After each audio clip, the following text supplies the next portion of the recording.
What's happening, y'all? This is Ashley with the Daily Practice. We're in week 4. We're talking about changing direction. We're talking about scope creep and external and environmental factors. External, internal, and environmental factors that can actually derail your project. And you're actually hearing background noise. Why? Because this happens when you're working on a project. What disruptions come into place that can actually put a halt to your project or impede the project progress? So let's just break this down, okay? I talked a lot about scope and scope creep.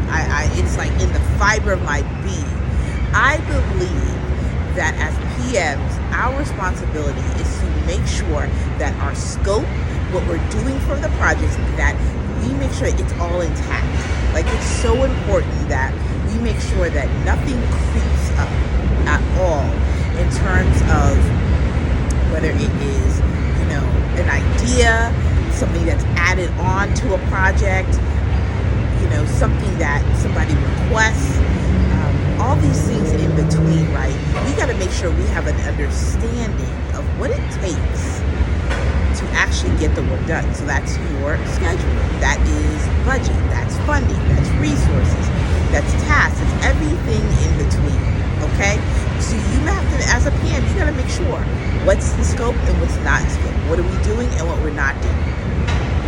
And something else that we just don't talk about enough is external and internal factors, or even environmental factors. And so what that means is a couple things. What happens when a leader, maybe it's the CEO, maybe it's the senior leader, changes direction on a project? Like, literally tells you, hey, I think we should cut this out. What's your response?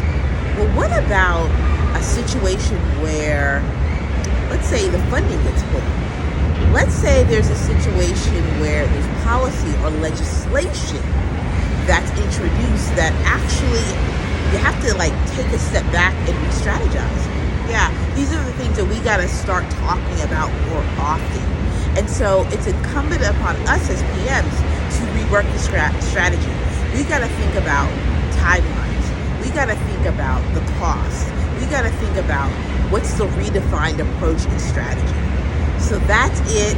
Thank you all for listening, because you know what? You're always going to have something that's going to pop up.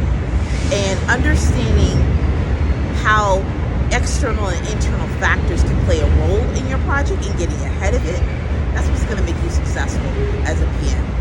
I'm out, and we'll see you next time. Bye.